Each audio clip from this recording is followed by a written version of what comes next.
Hello and good evening, everyone, on this beautiful, can I say spring day? Is it spring yet? Yes. Yay. So I'm Judy Postmas. I'm the dean here at the School of Social Work, and I'm so honored to be able to introduce this special lecture and panel that we're going to have tonight. And pleased to welcome you and alumni and students and faculty and friends and donors and people who are online and everybody we can who wants to be part of this conversation, and we're so excited that you can be here. So welcome to all of you. And again, I'm so excited because seeing the number of people here in the room, as well as those who are online, as we seek to work side by side to improve all areas of social justice. I'm particularly pleased to celebrate this evening's Thursz lecture, which is entitled Uneasy Alignments. So this event, it's hosted by the University of Maryland's Journal of Healthcare Law and Policy, as well as the School of Social Work, in which the panel will discuss the use of legal coercion to force compliance with mental health interventions across various areas, including child welfare, families, and the criminal legal systems. Just in case you didn't know about the Daniel Thursz lectures, the Daniel Thursz Social Justice Lecture Series is an integral part of that commitment. Dean Thursz was a social work scholar, leader, activist, and a dean, and this lecture series honors his vision of collaborative partnerships and service. His family, colleagues, and friends established the endowed professorship and lecture series to honor his example and his vision. This event is hosted by our own Professor Corey Shadema as our Thursz professor. As befitting her professional background, Corey is a scholar who focuses on how people work in and around policies that are unjust and ineffective in different substantive areas such as child welfare, prostitution, and child care policy. She is dedicated to ensuring that legal institutions, policies, and programs designed to assist those most affected work well on the front lines and that their voices are heard. Her dual background in law and social work has facilitated this research, both in her understanding of court proceedings and laws, as well as gaining access to a wide variety of legal venues. Professor Shadema's experience abroad in Israel, her deep affection for our students, and our school's commitment to social justice for all are the reasons she holds the position of the Thursz Distinguished Professor of Social Justice. So please welcome Professor Shadema.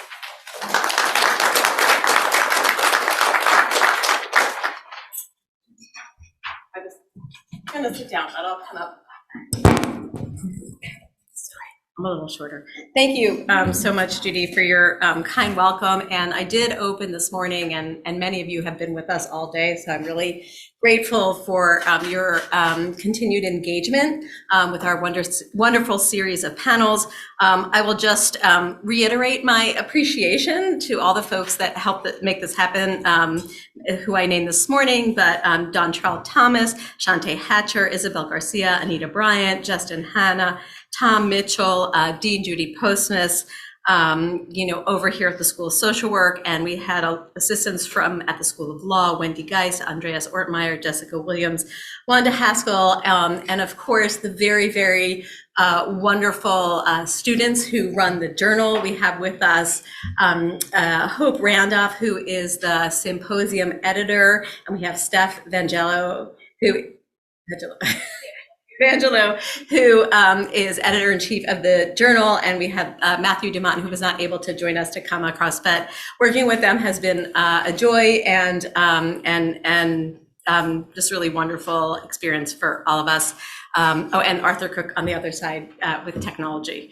So I'm not gonna, again, go over what I really wanted to do actually is just say a few words to tie us in together. I know many of you have been with us for part of the day or some of the day.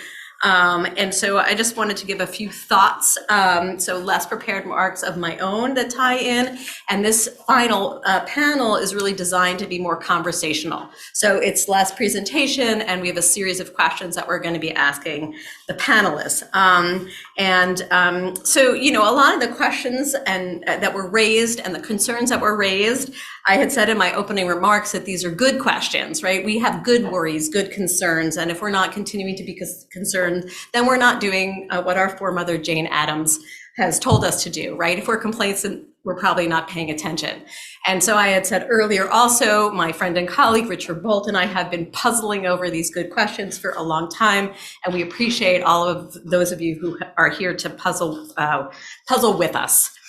So, we've heard a lot about this idea of coerced and cascading deeply invasive practices when we combine mental health and legal systems, whether they're criminal systems, carceral systems, or systems of intervention in the family, or systems that are designed to help. Well, we've heard from everybody that even well-intentioned, and I say again, coerced, cascading, and deeply invasive. And so therefore, they should really give us pause. We also really appreciate, we've heard from people that these concerns arise in various contexts. And I really appreciate we have panelists, each of whom have deep expertise in each of their areas, right? Mandated sex offender treatment, child welfare, intimate partner violence, juvenile justice, right? And we've only heard just a very little bit from each of them.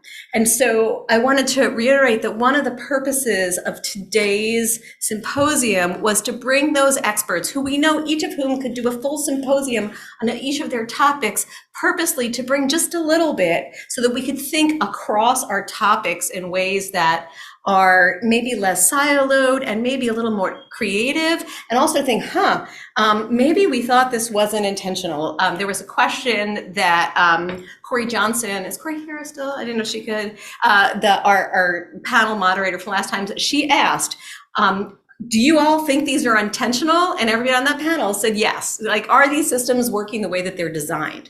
And one way where we can step outside of the systems we're used to working in is by looking at another system and seeing something there that causes us to wake up and rethink the things we take for granted.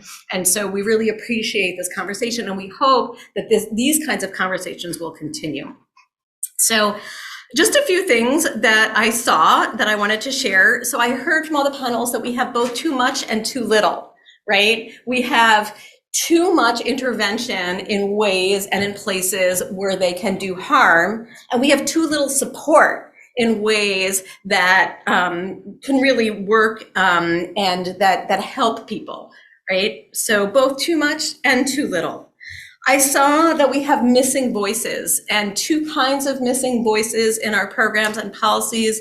One is people who are what Michael Lipsky would call street level bureaucrats. So the people who are at the front lines, many of you. So if you're here for the whole day, many of you are social workers working on the front line. Those are questions from the audience that we have. What do we do? We're here. How are we managed? So from frontline service providers, whether they're lawyers or social workers and judges, right? They're also frontline, or police officers, probation, child welfare workers. And we also have too few voices from the families and the communities that are affected by, and I would use the word, that are targeted by these systems, right? And so these voices are the missing voices. These are the voices that can tell us this is what harms, this is what helped, and we're not hearing them enough. And finally, I also heard sort of a need for community cited, as in site, community placed, community embedded, community driven, and community administered services and systems, right? So many of the systems that we're talking about that create harm, they're coming from outside of the communities. So not only they're not listening to the voices, they're coming from outside. We're entrenching systems that don't really work well for all sorts of reasons, including the instructional incentives for them to keep themselves alive, right? And they're not necessarily cited in or embedded in the ethos and the needs of the community. So those are the three overarching pieces that I heard. And if those could be our guiding values, that might be, if only, right? But that's what we're working for. And I've also heard from folks, we're tired. These are not new things that we're saying. But even if they're not new things that we're saying, they still have to be said. So what can be our role? I'm hearing, bearing witness, educating ourselves and others, working to try and change policies. This doesn't stop. Contested things are contested, and they will continue to be contested. Power does not give up easily. So it should not be a surprise that we might be fighting things. Wait, didn't we say this 30 years ago or 20 years ago or 10 years ago? These are still things that need to be said, educating ourselves. reaching out to, media, through professional organizations, and investigating ourselves, always asking questions. Are we doing okay? Are we doing the best that we can? What else can we be doing? Turning reflective lens back on our own practice, and us helping ourselves, helping each other remain accountable to always to continue to asking those questions. So, and I think this idea of coercion versus allies. Can you be an ally if you're engaged in coercive practices? And both of our professions, law and social work, right? Law, zealous advocacy. We're supposed to be doing client-centered practice. Social work, values of human dignity and autonomy. What does that mean for our professions when we're kind of working at odds?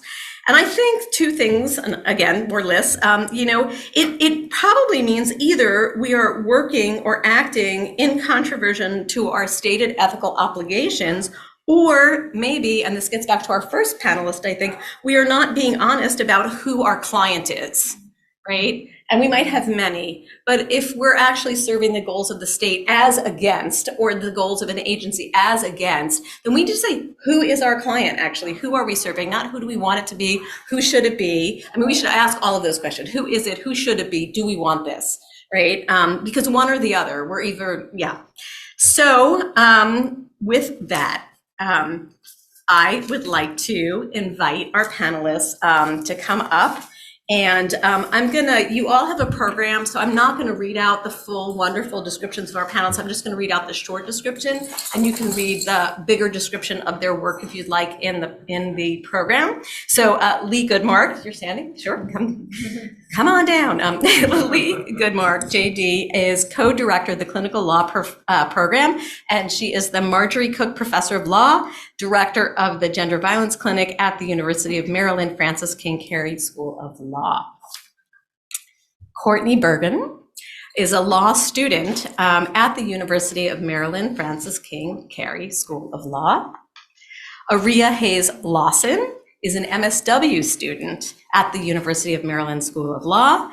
And I'd like to invite Imbar to return to the stage. Imbar, MSW PhD, is Executive Director of the Child and Youth Rights Program of the Minerva Center on Human Rights, law faculty at the Hebrew University of Jerusalem. And I just want to note that we thought actually it was really important to have this panel include both students who have their own expertise and backgrounds, but are sort of new to their fields as students in the student role, and people who have practice experience, because we want to hear, what do people want to advise? What we are educational institutions. So it's also important to hear what are our students thinking and what would they need from us in order to have the tools that they need to do some of the things that we think we all should be doing. I'm going to move now.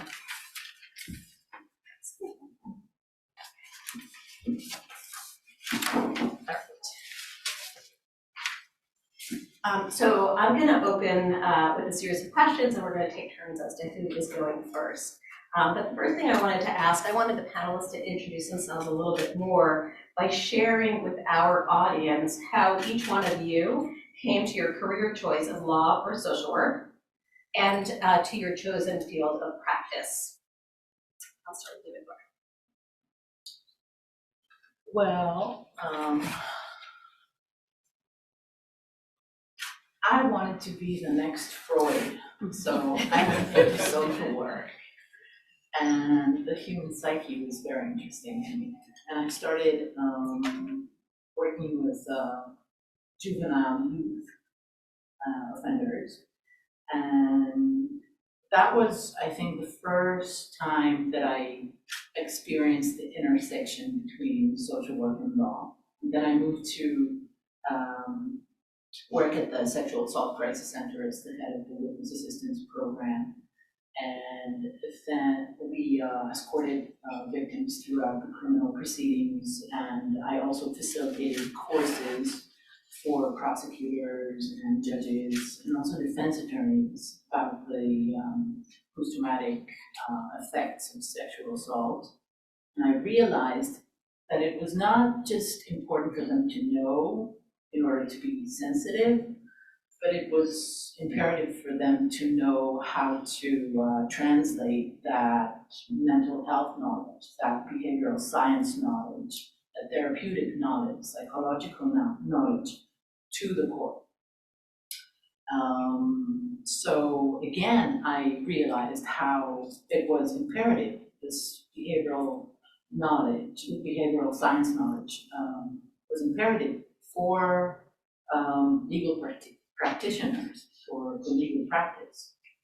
And I think that that was the time that I thought that it would be interesting to examine it, to research it. And when I switched after 20 years of working at the sexual assault crisis centers, the first was in Haifa, which is a northern city in Israel, and the second was in Tel Aviv, which needs no introduction.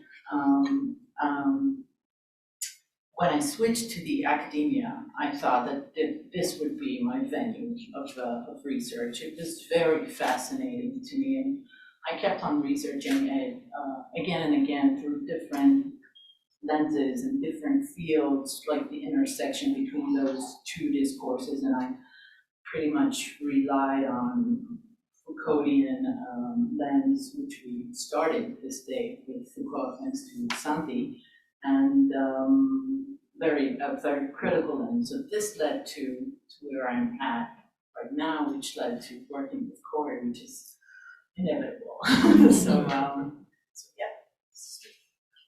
Oh, you know. Lee, yeah, everybody has their own word. Yeah. I do. Okay.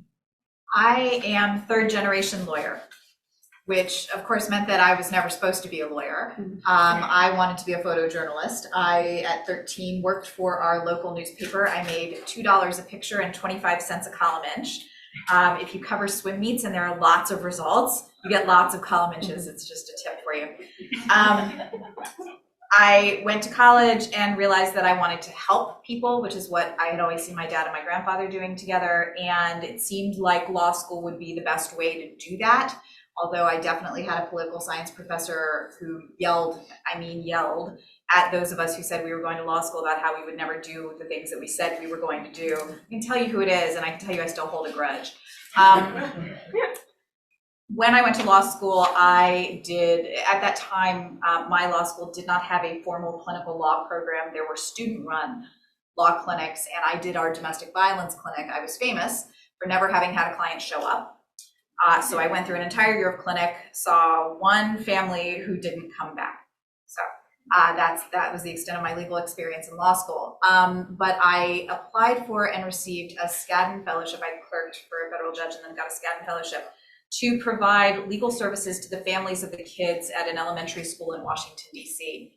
And was supposed to be a general practice clinic, but very quickly saw that at that time, there was nobody systematically providing legal services to particularly Black victims of domestic violence in the District of Columbia. IUDA was doing work with immigrant victims, and the law school clinics were doing little bits of work, but just nobody was doing it day in and day out. And very quickly, that became my practice area. I absolutely fell in love with it. In one way or another, I've been representing survivors of intimate partner violence since. And my scholarship is all around what I came very quickly to see were the very, very many failings of the legal system in its response to intimate partner violence. So I've been critiquing the legal system's response really since the day I became a lawyer, but in my scholarly work since 2003.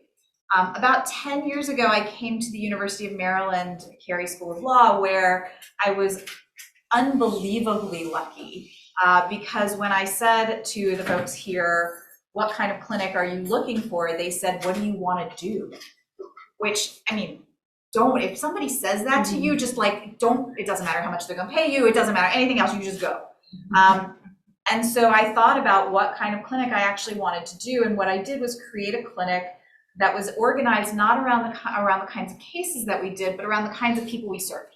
And so the gender violence clinic started as a generalist clinic that would do anything under the sun, so long as gender and violence were touching each other in some way.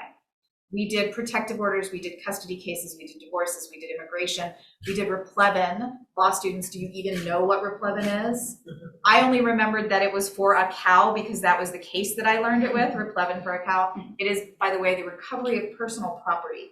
And we had a guy who was sitting in jail, prison actually, and was angry about being there and was filing replevin case after replevin case against his former partner to get back everything he'd ever given her. So we did that. We did LGBTQ plus discrimination. I mean, we did everything. And in that first year, we took on a parole case. And I don't use language like this ever, but I got it. It was a calling. And I realized this was the work that I was supposed to have been doing all along, working for criminalized survivors. And I had written a little bit about criminalized survivors, but I hadn't done the work in a meaningful way. Over the last 10 years, the clinic has slowly but surely become completely a criminal clinic. We represent criminalized survivors, people who are convicted of crimes related to their own victimization, folks who have been victims of intimate partner violence, of trafficking, of rape and sexual assault, in parole, in modification proceedings, in federal commutation proceedings, if anything after a criminal sentence has been handed down. It is the best work that I have ever done. It is the most meaningful work that I've ever done, and it does give a particular lens on the conversation that we're having tonight. All right, can you hear me okay? Excellent. Hard to follow that. I feel sort of nascent in my sort of approach to this work. Again, hi everyone, my name is Aria. I'm a social work student in my first year here in the program. And I came to this work, I think, I was always going to end up this work. I am the granddaughter of my grandmother and I am the daughter of my mother. And so I think that frames being sort of a descendant of Black women, right? That sort of frames the way that I approach my work and the way that I approach community care and like an awareness of community. And so I think even as I was growing up, both of my grandmother and mother were both DC public school educators. That sort of framed kind of how I saw myself as a student, and then who I thought was going to become an educator. I studied psychology and education, and realized quickly that I actually did not want to be in the front of a classroom, but I still cared deeply about understanding sort of the systems of education, right? And thinking about why do certain students learn in the conditions that they learn in, right? I grew up in DC, where the public school system, there's a lot of disparity in the education that students receive. And so that was a lot of how I approached my understanding of systems. And it was the courses that I took through critical social thought and ethnic studies that really sort of got me thinking about, okay, what are these systems at play and how can I be a part of them and how can I also serve to disrupt them? I went into undergraduate admission, which actually feels like not a lot of disruption happening there. And so the 4 years following my graduation, I actually was in undergraduate admission and focused a lot on working with students in metropolitan areas. So students from Washington, DC, students from New York City, Chicago, Philadelphia, Atlanta, and really thinking about how can I get these kids to my institution? How can I reduce the barriers or at least acknowledge the barriers in the process? And it was through the sort of framework that I understood in my career at that point, but then also the mentorship from faculty that I was able to get involved in my area. And there was a high school that we actually didn't receive a lot of applications from, and thinking about why is that we're this institution in an area abutting these cities that have high populations of refugees, high populations of Black and brown folks, and yet we're not seeing a lot of applications. And so I got involved in the high school and I actually joined the community advisory board of a transformative justice organization that was youth-led, and it really helped me rethink about sort of who is kind of leading this work and whose voices are we listening to, and what is the work that needs to be done in these school systems, and how can it sort of be in the hands of our youth and us giving them the resources. And so I think as 2020 happened, as a lot of disruption in higher education was happening, I sort of realized I needed to shift, and I realized that maybe that wasn't sort of a permanent solution, that wasn't a permanent career that was going to lead to something maybe in 10 years or 15 years. And so I decided to attend or apply to social work programs. My family, I grew up in DC, but my family is now based in Baltimore. So it's sort of like homecoming. I was based in Massachusetts for a long time. So I'm just very grateful to be here, humbled to be on this panel with folks who are so experienced, and to also have heard from so many other folks, and I'm excited for the conversation tonight. Can you hear me okay? Okay. Again, my name is Courtney. I'm a law student. I also work as an advocate with Disability Rights Maryland and their mental health law team. So I do this work quite a bit, but my coming to this work is really comes from my own personal experience. I can say my first encounter with the mental health system was when I was a teenager. I was in French class and I was called down to the principal's office and taken to a hospital. I had no idea why.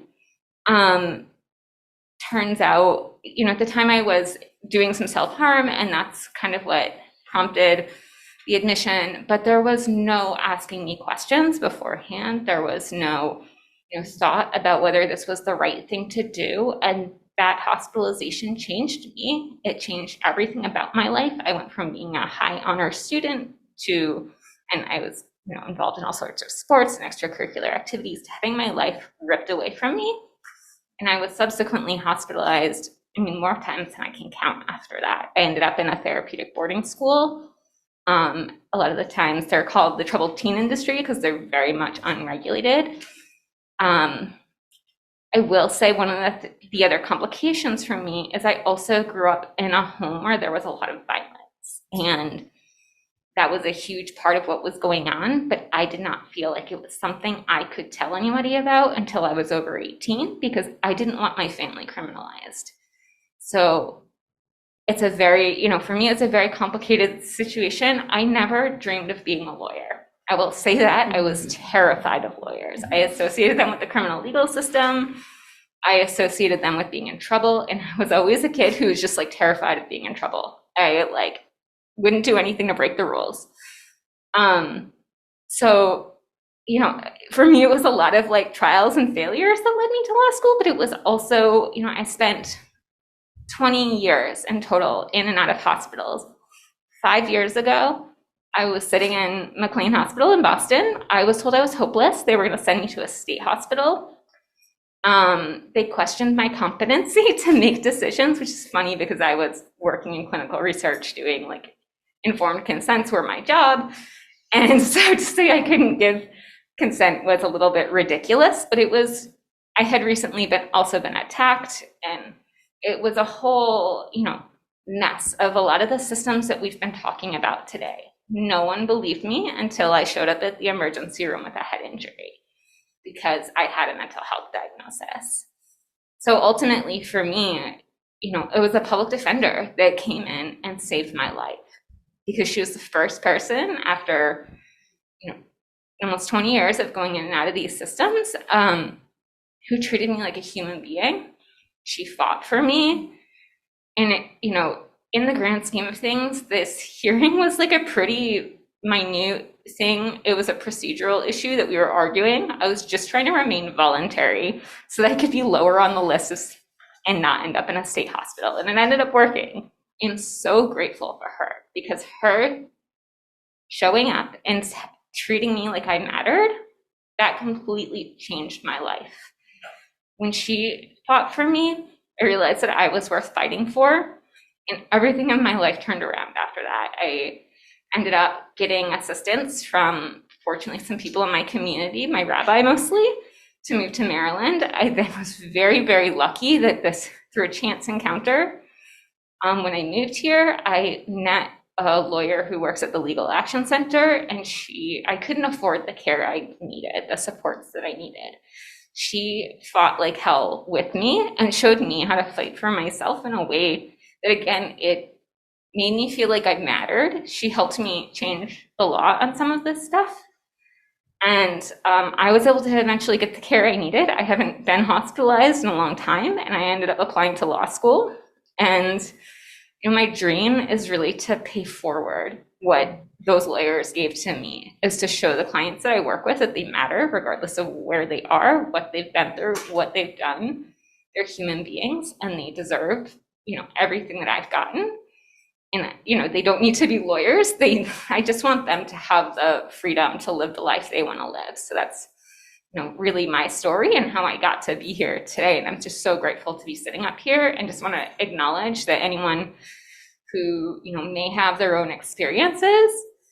You don't need to, have some grand success story. The fact that you're here, sitting here today, I'm just really grateful that we're talking about and having these conversations. And I hope everyone, we can continue talking about these issues. Thank you all. I'm going to start up with a question for our more senior in terms of experienced members. So I wanted to ask you, that's you, Lee and Bar, and we can maybe switch the order. Lee can start us off. What are some of the developments that you've seen in the interweaving of mental health in any aspect of your areas of practice that give you cause for hope and or that give you cause for concern? Those of you who know me know that I don't do hope, I only do concern. So concern. There is hope actually, but I'm gonna save that for the end. So those of you who know anything about intimate partner violence know that if you go back in the history of the way that intimate partner violence was treated in this country, you look at the kind of the work of the 1950s and 60s, what you see is psychologists and psychiatrists saying that women, and at that time very binary, and we were only talking about women as victims, that women were masochistic, and that's why they were involved in violent relationships, and that there was something about it that they liked, that they brought this out in their partners. So there's a long history of problematic mental health intersections with intimate partner violence. That kind of continues in a different way as you start to look at the ways that the law takes on the issue of domestic violence. So kind of fast forward to 1984, and you have Dr. Lenore Walker talking about the cycle of violence, and then developing what comes to be called the battered woman syndrome. And that just that use of syndrome language was really problematic, because what that suggested was that this evidence that we wanted to introduce in court of the impact of battering on people, right, through the use of expert testimony, was not just evidence, it was a mental health diagnosis, right? So even though it never ends up in the DSM, and even though it's not a recognized diagnosis, that syndrome language really plagues our ability going forward to talk about the experience of having been battered as anything but a mental health kind of diagnosis for the person who's been hurt, right? So it becomes a weakness in the person who's been hurt. We've also had problematic interactions with mental health in terms of kind of two things. One, again, talking about victims, the way that having a mental health diagnosis makes you what I've called in a new book an imperfect victim. So we have a very narrow conception of victimization that the legal system is willing to acknowledge. And you have to be kind of white, straight, cis, middle class, meek, weak, passive, right? That's just the baseline. But also, if you have other things going on, you can't achieve perfect victimhood. And having a mental health diagnosis is one of those things. It's very easy then for courts to say, no, you weren't battered, you're just crazy. And forgive me, like air quotes there. So again, a kind of a problematic intersection. The fourth problematic intersection, I told you I don't do hope, is around the way that we think about how mental health intersects with the perpetration of violence. The evidence is there that adverse childhood experiences, and particularly traumatic experiences as a child, are highly correlated with victimization and perpetration both. But we're not willing to acknowledge that somebody's history of trauma could be impacting their behavior, because in the anti-violence movement, traditionally that's been seen as an excuse, right? So the fact that you had trauma in your life, that's an excuse. We're not going to accept that. And what that's meant for people who use violence, for people who do harm, is that we haven't been able to hold two difficult ideas in our hands at the same time. One, that somebody could have experienced trauma and might need help processing that. And two, that they are also harming someone else. And that's impeded our ability to do meaningful interventions with people who use harm because we're not getting at the things that are causing them to do harm in the first instance. And that's one of the reasons why criminalization is such a problematic way to address intimate partner violence, because we take people who've been traumatized and who are, again, that trauma correlates with the perpetration of violence, and we put them in what Chrysanthi Leon called this morning trauma-inducing institutions. And I don't, by the way, I was a no vote. No, there cannot be trauma-informed prisons. Does not happen, cannot happen. And when we do that, so we put people in trauma-inducing institutions, we don't give them any counseling, we don't give them any help processing that trauma, and then they're released most often back into their communities where they go back into their relationships, having upped their trauma quotient by being in a trauma-inducing institution and never having dealt with any of the problems that led them to be violent in the first instance. The reason that I have a little bit of hope is that there is some work around offender intervention that does take this into account. I mean, it's being done actually here in Maryland a little bit. So the Strength at Home Men's Program is a program that works with combat veterans who have come home and are using violence against their partners, who have experienced post-traumatic stress disorder and who have become violent, or who may have been violent before, but who have PTSD now. And that's one of the few programs that actually does look at that, those two kind of ideas that seem to be in opposition, that somebody has experienced trauma and that somebody is doing harm, and tries to figure out how do you intervene around the trauma to prevent further harm. That gives me hope. The last thing I will say is that for our criminalized survivor clients particularly, very few of our clients don't have some kind of mental health diagnoses. And frankly, I mean, if you haven't been in a prison, go see one and then tell me if you could get out of there without being depressed. Because I'll tell you that I'm depressed every time I walk out. Our clients experience mental health, many of them had mental health conditions going in. They experience mental health crises while they're in there. They get nothing. They get less than nothing, because they get bad care. It's not even that they get no, it's like that they get terrible care. And so as we try to help them move out of that system and to kind of make cases in parole and in commutation and in modification, one of the things that they're asked routinely is, well, are you getting mental health treatment? Like everybody can just access it while they're incarcerated. And that's almost impossible. What they get is medicated. Oftentimes for control, but they don't get treated. And so that would be the last, I couldn't end on a hopeful note, I'm sorry. I'm just creating the opening. Answer as you see fit. And Mark? I'm going to start with hope and then end with depression. Now it's on. Okay, so I think that rehabilitation will always be better than incarceration, right? And I think that therapeutic interventions will always be better than putting people behind bars or punishing them. So this is becoming more and more of a phenomenon in criminal proceedings. I'm only talking about criminal proceedings because this is what I understand. And I think that nowadays, more than before, we see the implementation of therapeutic knowledge within law enforcement, within courts, within legal proceedings.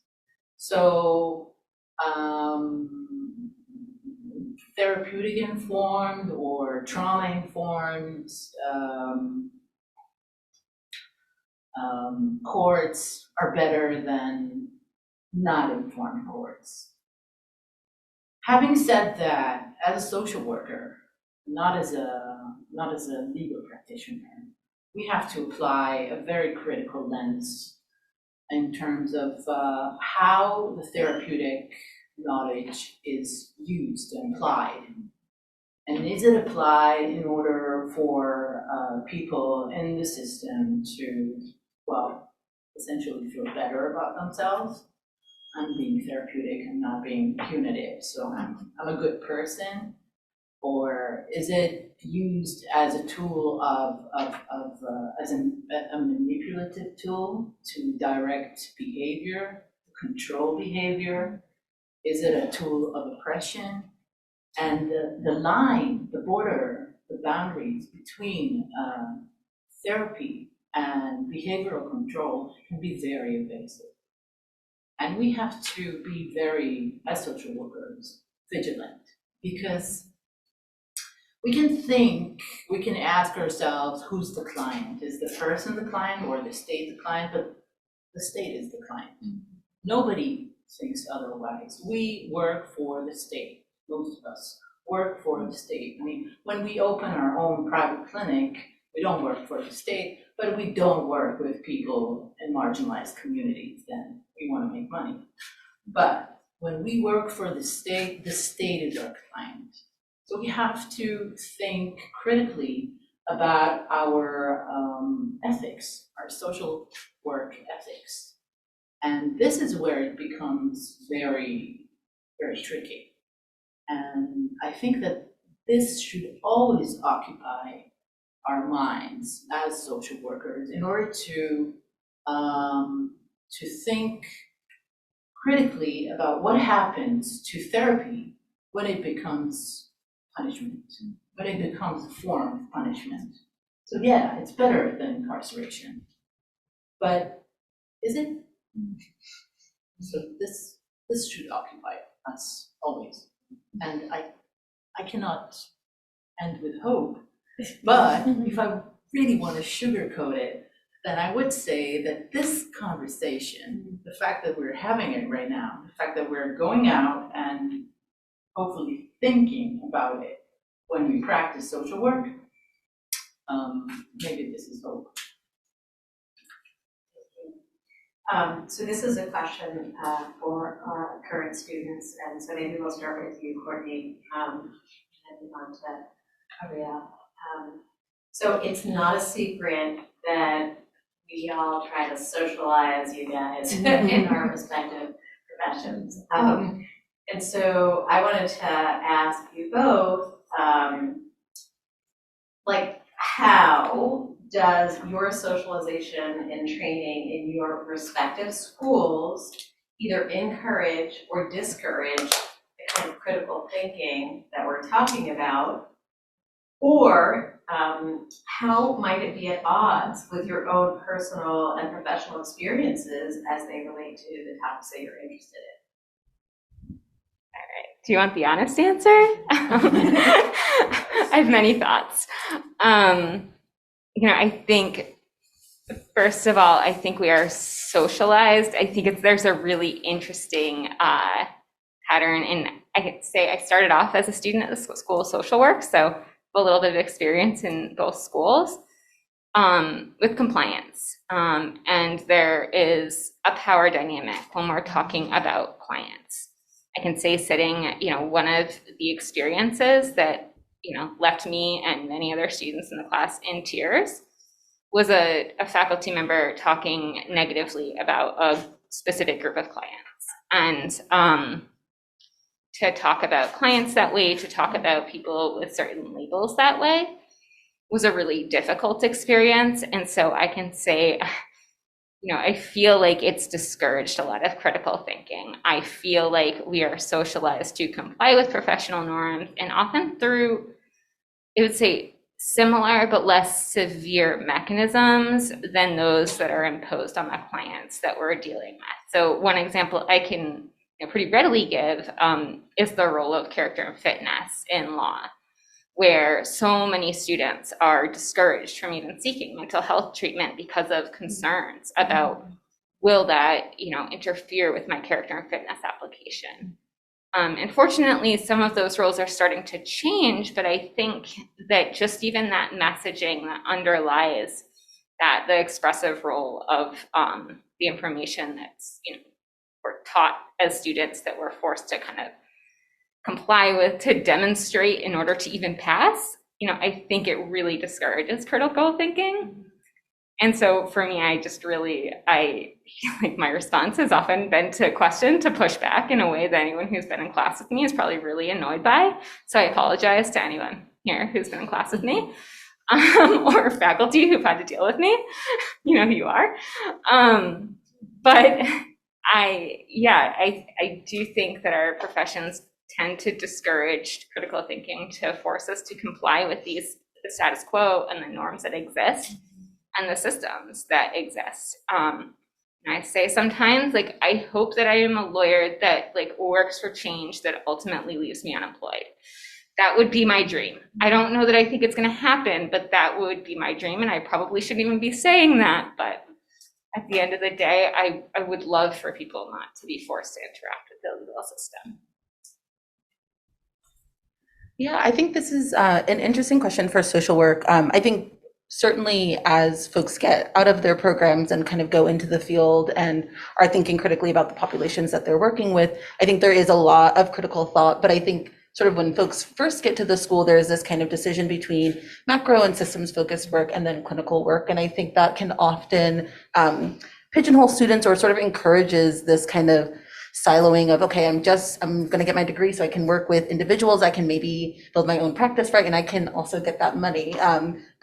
And then there's a systems part where maybe you are working in policy, or maybe you're working within organizations. And so I think I'm super appreciative of sort of how I came in to this program. I'm an intern through the Center for Restorative Change, through their SWACOS sort of agency. And we talk a lot about systems within sort of kind of multi-intersectional settings. So I work within a school, I do some clinical work, but I also do some systems work and some macro partner work. I work with organizations that support or fund different programs that happen within my school. And so I'm really grateful for that, because I do think it's given me a lens to be really thoughtful. And I think there are moments where, for instance, in my practice with groups and families, which is a clinical course, where we talked about the SHARP framework, Dr. Shaya's SHARP framework, which is a framework that I truly try to live by. And for those of you who don't know, it's okay if I explain. Yes. Dr. Wendy Shaya is executive director of our Center for Restorative Change right here on the first floor. And SWACOS is sort of the field agency, and they place students in different kinds of agencies that work within the welfare system and also within the school system. And the SHARP framework is this way of thinking critically about the systems that we're in, about the systems that our clients are in, and whether that client is an individual, whether that client is a family, a group, or an organization. And so to quickly kind of give you sort of what the steps of SHARP are. So S is really thinking about what's the structures of oppression that are impacting my client, right? If it's here in Baltimore, if we're thinking about Upton Druid Heights, which is a neighborhood very close to the school, right, where the median income is $21,000, right? What are the structures of oppression that are making it so that maybe my client isn't able to get to the dentist, right? They don't even have the ability to obtain transportation because the bus system isn't as reliable. And so thinking of what are those structures of oppression, thinking about the historical context, right? Here in Baltimore, the historical context of redlining, or the historical context, if you go into East Baltimore, where my field placement is, there's a lot more immigrant communities. 83% of the families that attend my school are immigrants from Latinx countries. And so thinking about what is the historical context about that, how does sort of migration impact the way that they're engaging or willing to engage with the systems and opportunities that we have within the school. And so those sorts of lenses, right? Thinking, okay, I'm not just coming in to do a one-on-one with this kid, but I'm really thinking, before I get to work with this kid, why is it important that I understand maybe what country they're coming from? Because then I can speak in that language if I'm able to, or I can understand, maybe do I need to bring a translator, or do I need to at least translate some words so that the work that I'm doing is not just transactional, right? That it's really transformational. And so thinking really critically sort of that way. And to quickly go through the rest, A is analysis of role. So thinking in my work with clients, am I sort of maintaining the status quo, or am I being a disruptor, right? Am I challenging the agency if I think that the sort of work that we're doing with clients isn't helpful, or isn't culturally relevant, or isn't culturally sensitive? And so being really mindful about that. And thinking about, what does my client bring? Like, what is the sort of reciprocity and mutuality that my client can bring? Like, what are the expertise that they have? What is their lived experience is actually much more relevant than what I know and what I think is right, right? Like, how can I say, yes, you actually do know what is good for you and what is good for your children. And then, so that's the R. And then the P is power, right? Honoring the power that all of our clients have to, one, have the agency to make their own decisions to sort of attain that self-determination, which is also sort of a tenet of social work that we think about. And so I think in that way, and that sort of framework, she came out with that in 2019, it's sort of being interwoven into some of our curricula. But I do think to begin with, there's this sort of hesitation of like understanding that it's actually a duality. It's not sort of clinical and macro. It's not in a sort of direct practice and systems work. It's actually, you have to understand the systems within that we all are sort of a part of, whether we are sort of perpetuators in those systems or the sort of on the receiving end. And so I think that's kind of been a shift that I've seen in some of my classes, which I'm really grateful for. You've actually anticipated our next question, so I'm actually going to ask you. I'm going to ask it and see if you want to add anything. Sure. And start off with you. So we've really talked a lot about our causes for concern, a little bit about potential for hope, and this question was really with a lot of most people here are practitioners, including the academics who practice the research and engagement. But what can we actually do, right? This question is about, do you have any kind of professional guidelines or concrete guidelines that you think can help us, so that we can actually engage, whether it's the SHARP framework that you've shared. So kind of any suggestions that you all have, and, and so additional suggestions if you want, for us to actually do some of these things, to maybe be thinking about the harm, or to keep us from being complicit in the harm, or any suggestions. What are your suggestions for us as a group or as individual practitioners that you have?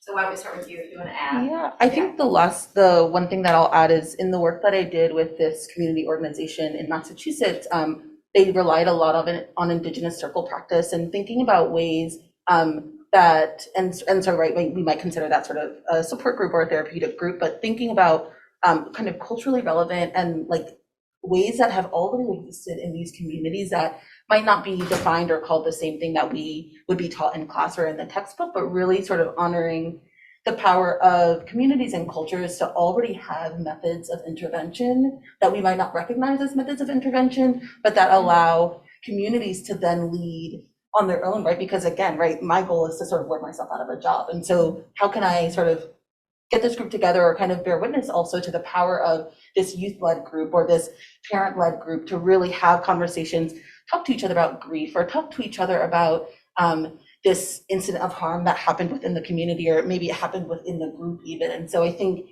really honoring, if we can find more ways to not go into communities, sort of observe and then say like, okay, here's what I think you should do instead, but really kind of asked to be welcomed into communities, and really sort of being a willing sort of learner in that context, and not always assuming that we have the expertise. How about maybe Lee next, and then Courtney, and then Ingvar? I hope that clinical legal education is doing a lot of the work that we should be doing already. So for those of you who don't know what that is, in the same way that you wouldn't want a doctor doing surgery on you without ever having touched a human body, you really should never want to have a lawyer who's never handled a case before. And so through clinical legal education, we are training our students in cases involving actual clients to do the work. And we do that work in a very intentional, client-centered way, which is about recognizing the capacity of our clients as partners in the representation, appreciating their autonomy, working with them together to identify goals and options and outcomes, with the recognition that the client is the ultimate decision maker in the case, and that we have to be led by the client's values. If we're doing the work in that way, then we are hopefully avoiding many of the harms that the system can inflict in the way that it treats individuals And even in the worst days, we can ensure that if nothing else happens that is positive, clients come out of their interactions with the legal system understanding what's happened to them and feeling that they have had they've had voice, that they've had the ability to be heard. That's a very intentional choice on the part of the clinicians who teach at our law school. It is not universal. And I think that as we think about, so that's one thing. I think the second thing is, and another one of the reasons that I love where I teach is that we are intentionally committed to a social justice mission at the law school. And that doesn't mean that 1,000 flowers don't bloom and people don't do other things, but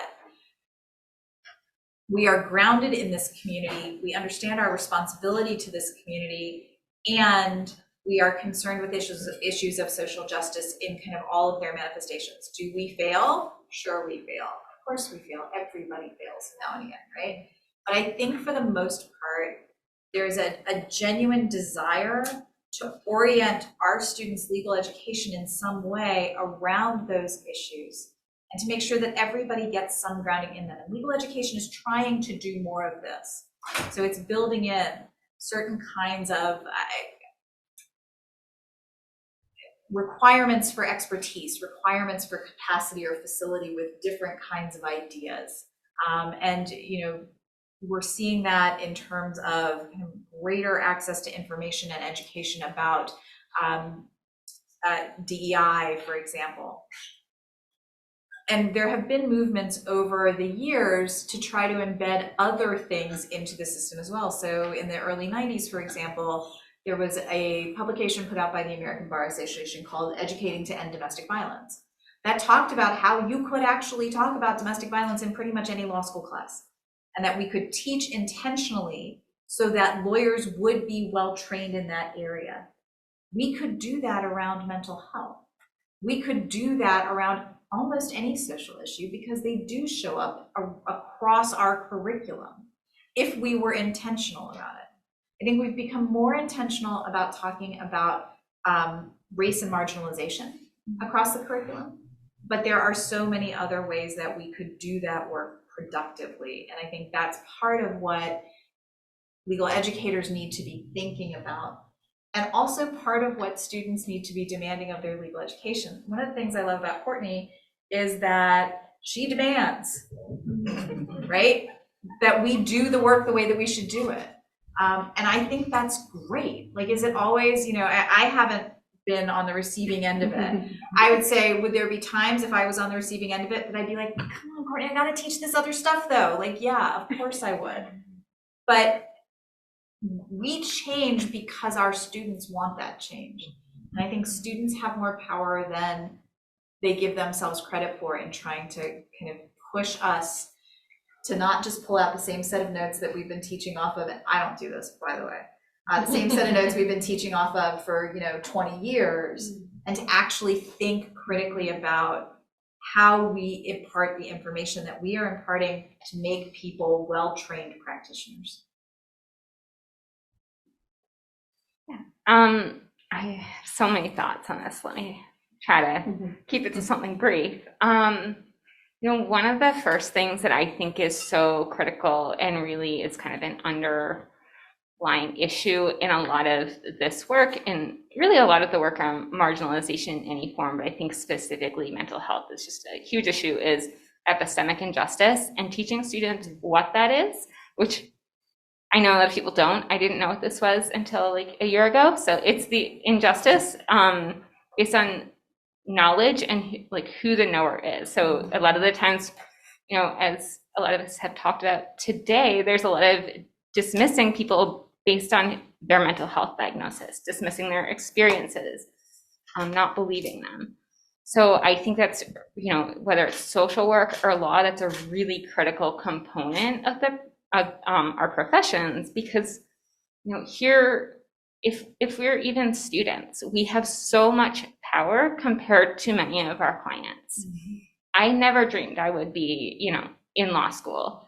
It wasn't something that was imaginable to me, because it was something I didn't think I would graduate from high school, so it wasn't a possibility.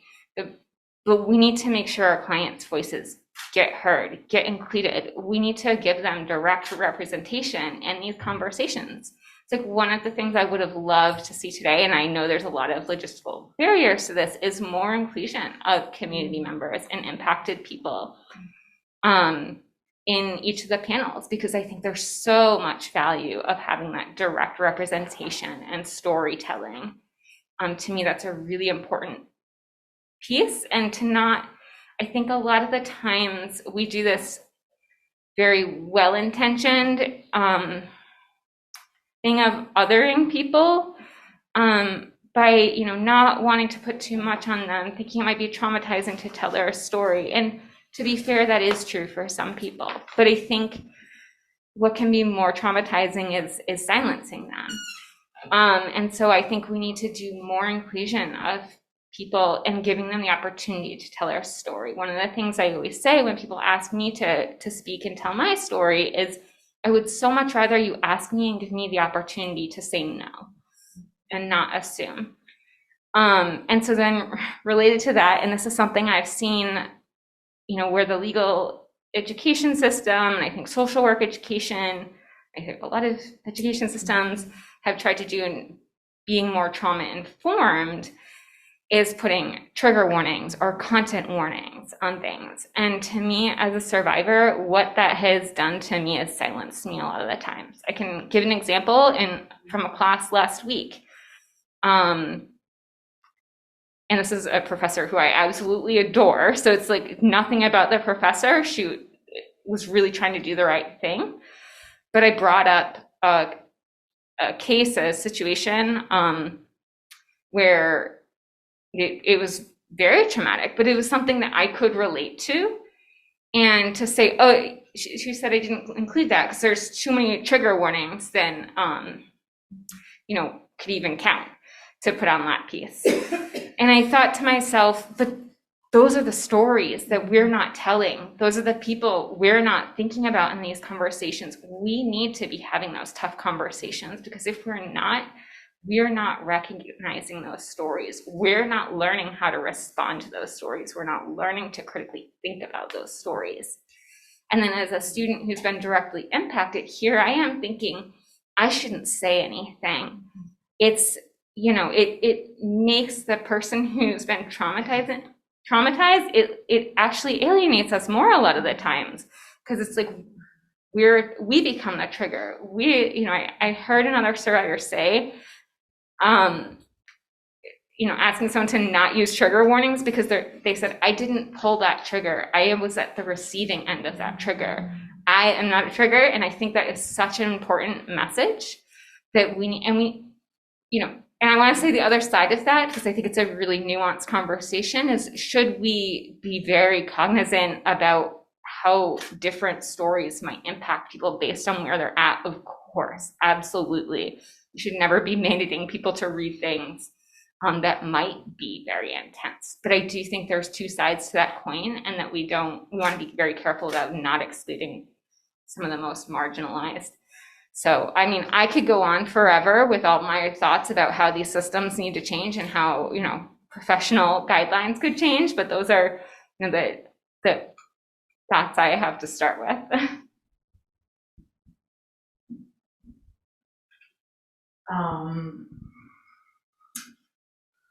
I want to say something about social work as a profession.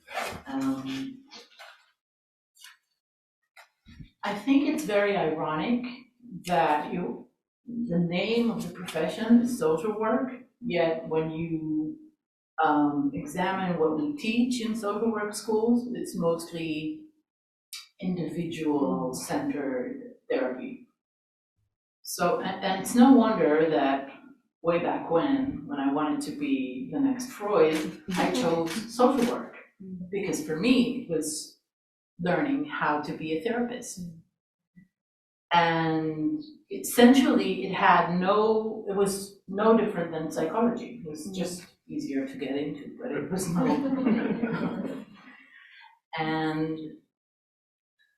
But the more I got invested in social work, it became ironic because it's in the name. I think that when I'm private, I will write an article. It's infinity.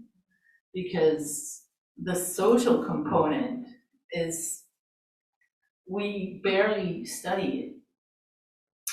So we are all for trauma-informed courts, but what about social consequences? What about social situation? What about social component aware courts? What about that? And we as social workers need to promote that view on legal proceedings, on punitive reactions to crime, on rehabilitation, on therapy. So even if I end up working with an individual, I need to have this viewpoint in the back of my mind. And whenever I assess individuals, and I only refer to their mental health and their close environment, their families, I miss out on the social component. I need not to look at the individual, but to look at society and how it creates the individual's circumstances, how society, how we as a society create the individual's disparities. And through that, do my work with the individual. Also, I think that we are all obliged to do macro social work and to promote macro social work as academics, to promote the teaching of macro social work. We need to focus on that. And that's focused on therapeutic interventions. Leave that to the psychologists. We need to get back to our roots, to social work. I say amen, sister. Okay. Okay, so this is the kind of the last question that I have for the panelists, and I want to open up for the audience. It's kind of like, is there anything else you want to share question? And for the student members, if you look around this room, I know we have social workers who are providing supervision, who might be at, where you or another student has a field placement, and you have educators, we have the dean of our school, and we similarly have law professors here. So this is, an audience of folks who, I'll speak for myself, strives to be a good mentor, a good teacher, a good, supervisor, or the best that we can.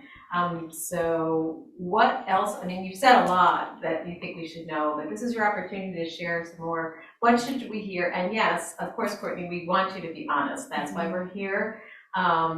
Is there anything else you would share for us that you think we need to hear so that we can be the best that we can be as educators in this space for future practitioners?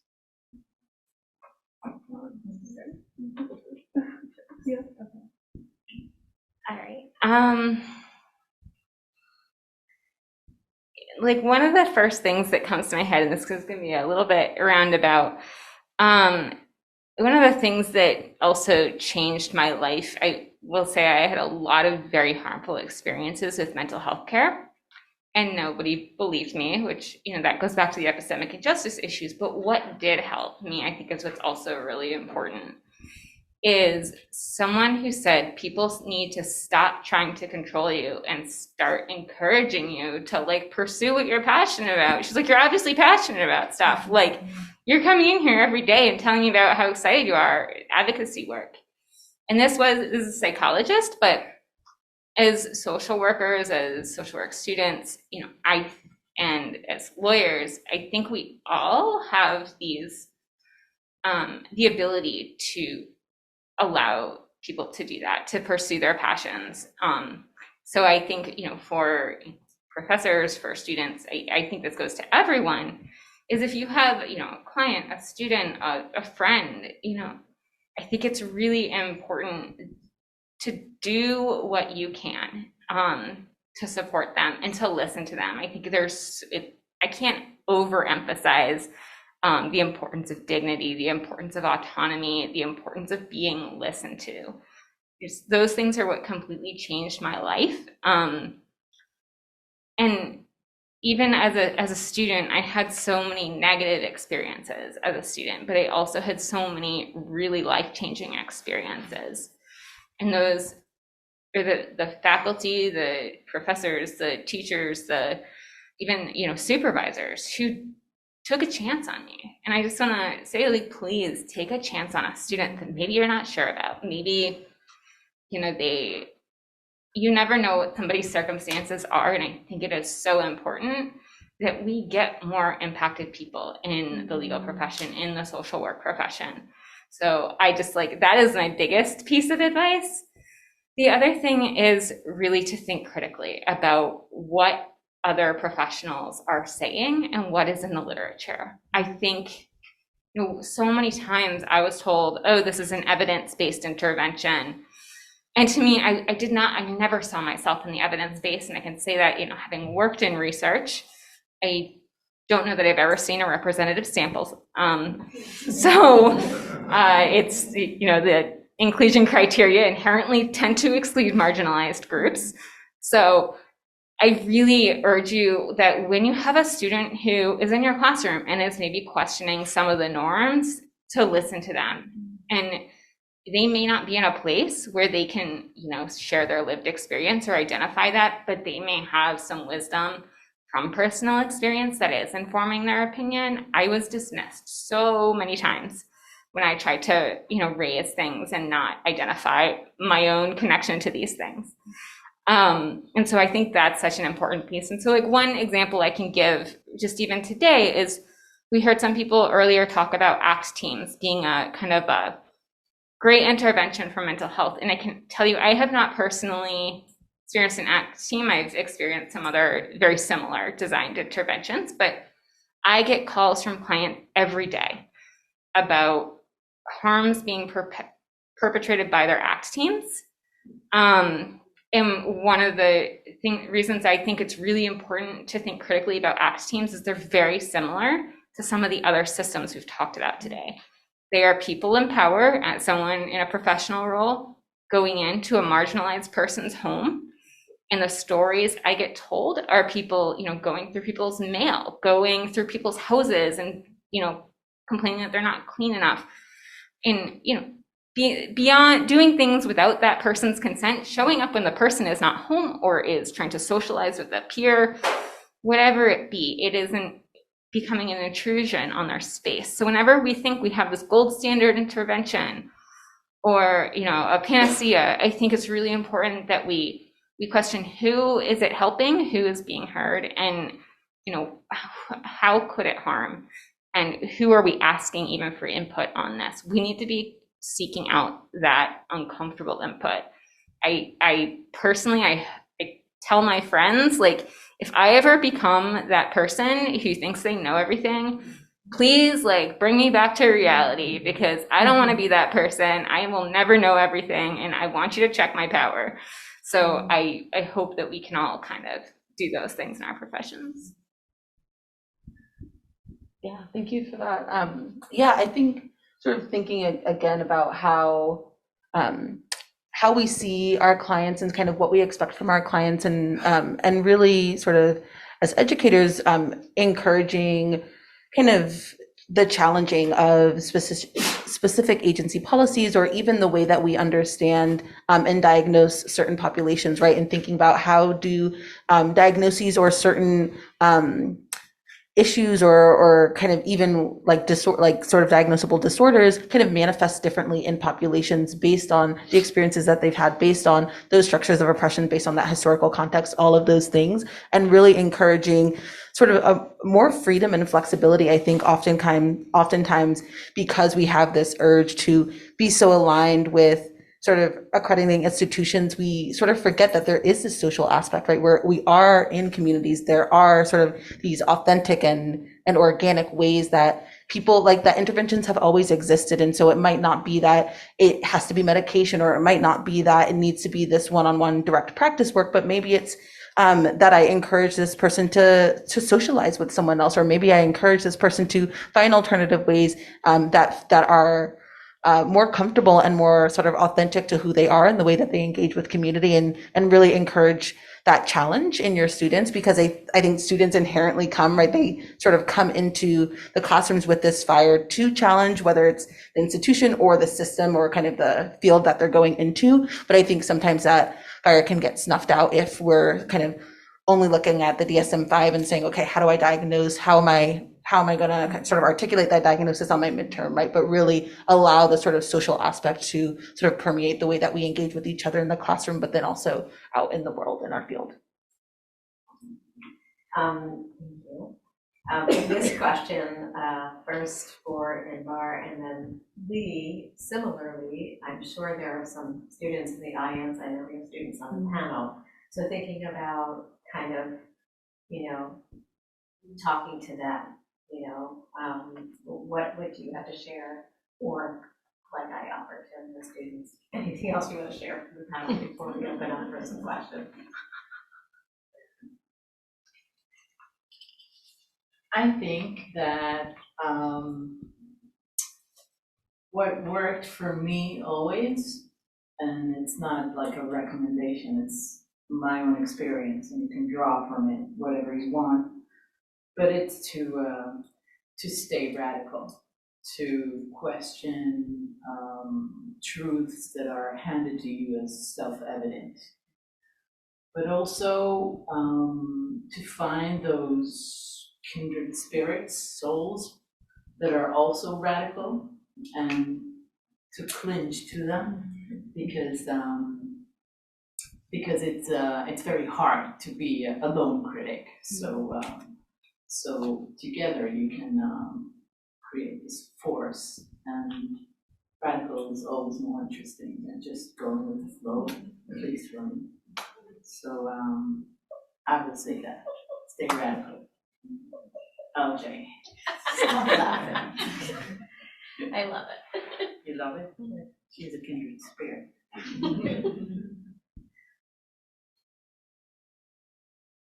Life is long. You often will end up places where you didn't necessarily expect to be. If you had told me that I would be a member of the Maryland Criminal Defense Attorneys Association when I was 24 and only representing victims, and thought that all guys, and only guys at that time, should be locked up for intimate partner violence, I would have told you you were insane. Be open to those possibilities, and be open to the possibility that you can change. So I've been talking a lot about my personal change over the last several weeks. Again, had you told me that I would be a prison abolitionist, I would have said, are you insane? Like, how do we do that? What does that look like? And it's taken me a really long time to get there. So give yourself that opportunity to learn, to grow, to change, to know that life is long and you will end up in about 100 different jobs, and that's okay. And then to facilitate that life being long and being able to do that work over the long haul, take care of yourself.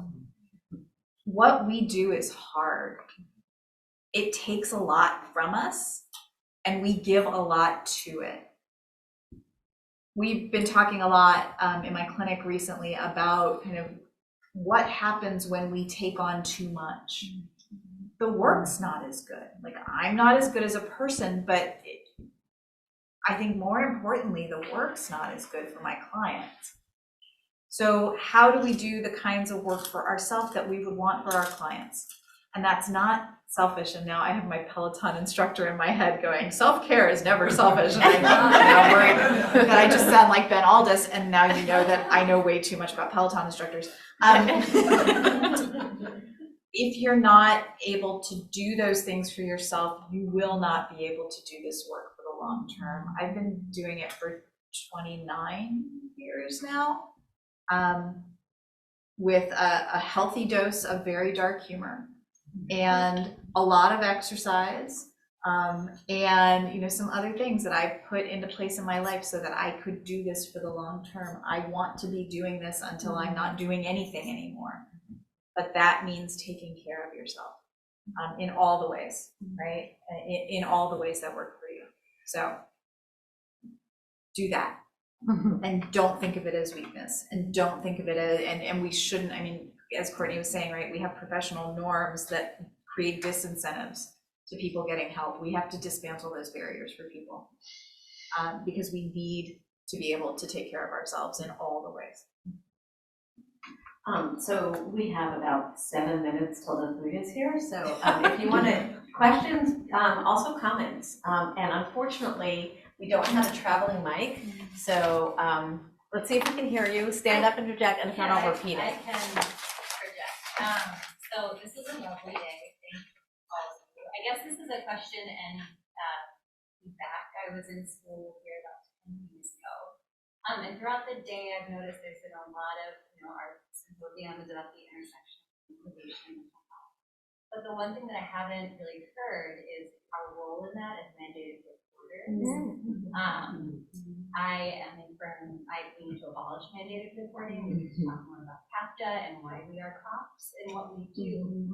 But it's something that I often find the school and the education is severely lacking on. I think it might be political, but my question to the educators in the room is, we're talking all about this, what are we doing? What is the school's role in that?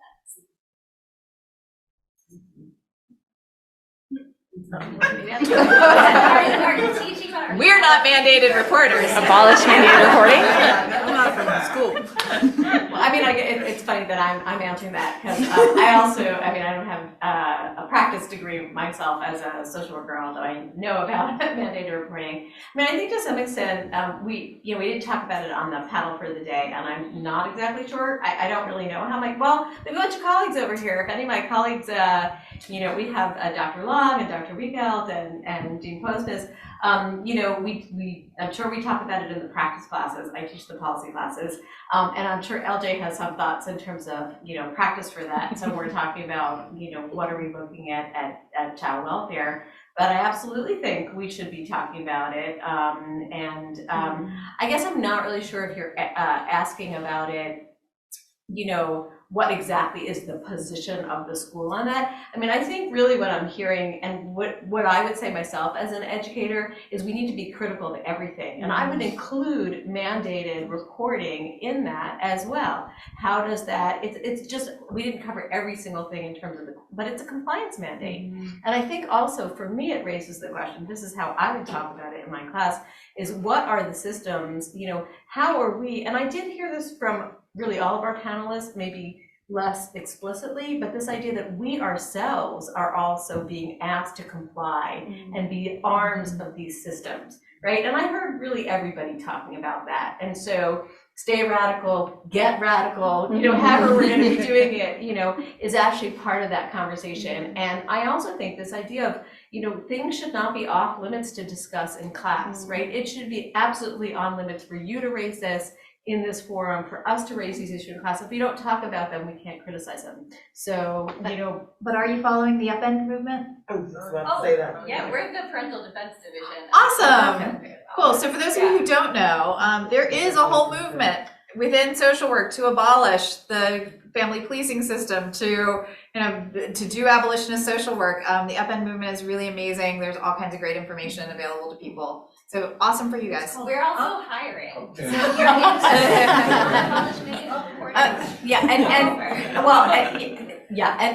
But it's not only in these systems, right? There's other things that social workers are mandated to report, right? So it's not just child welfare. So I was taking that question broadly. But yes, there's conversations that we have about the abolished child welfare movement. It is, people are saying many different things about it. And most of us, I would think, are encouraging, I would hope that most of us are encouraging those conversations, just like we would want to be when we are at our best, right? Which is not always, we should be encouraging any critical dialogue and inviting it into class.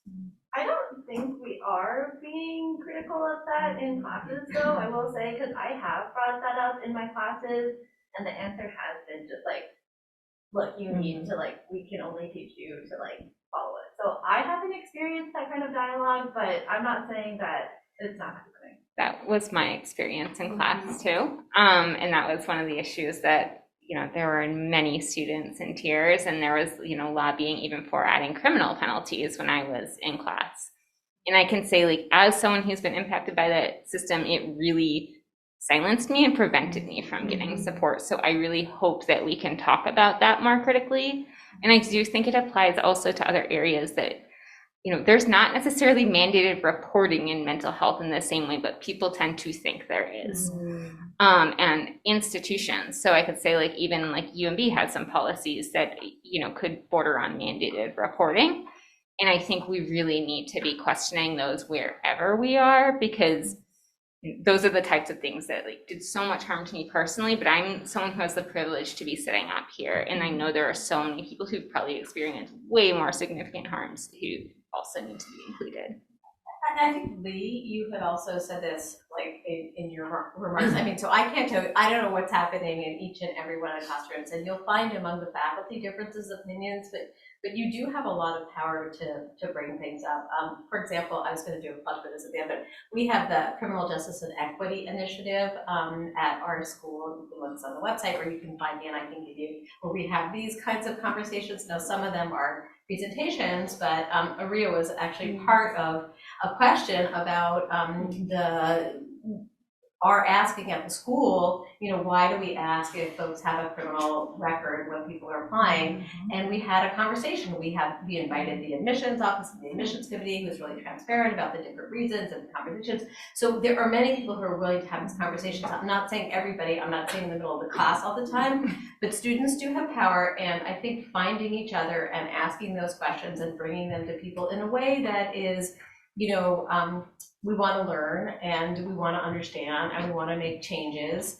I hope my fellow faculty are, but there are many of us who really would say that you do have power for that, and you should be sharing. And all that being said, that we know there are power differentials, and that can be very hard to do if you're currently in that class, right? So think about your own vulnerabilities, and I'm glad that you're bringing it up here.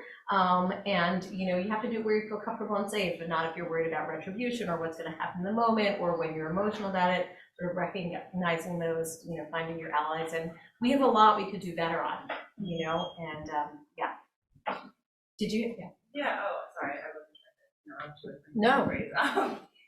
Yeah, love all that conversation.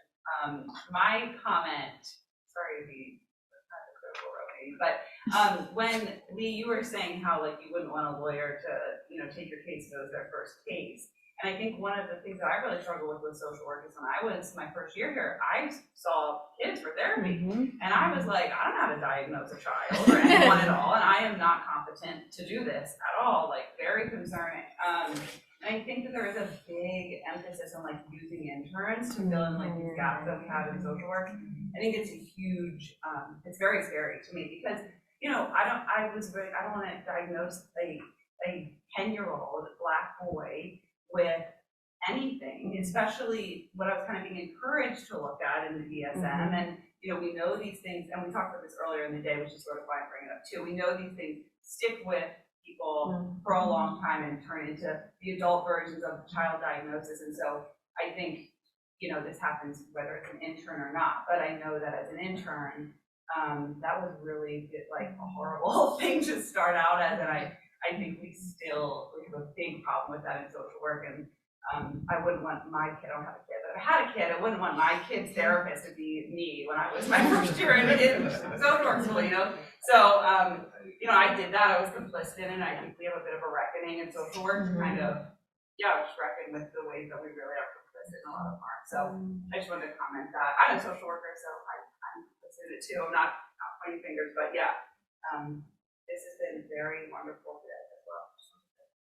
Go ahead. Hello.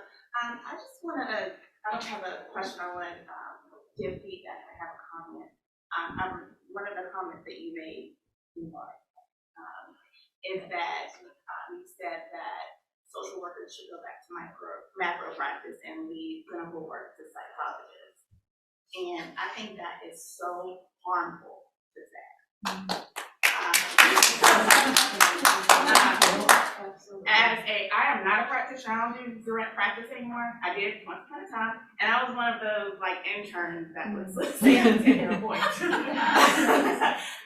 But I think that all day we've heard about how people that look like me are disproportionately affected. And if people that look like me aren't seeing some of our clients, then where are we gonna go? I can't tell you how many psychologists there are out here, but we don't have nearly as many psychologists doing our type of work. So although I do think it's really important that macro work is very important. I have my own hand in it, right? But I do think it's unfair to say, leave it to psychologists when we have an entire school year. I graduated from here 10 or so years ago. But I can honestly say when I was here, macro work was not talked about, right? So as a school and as a program, it's likely that we as social workers maybe need to do a better job of encouraging it, right? But I think it's very unfair to rule out an entire clinical track of work as you did.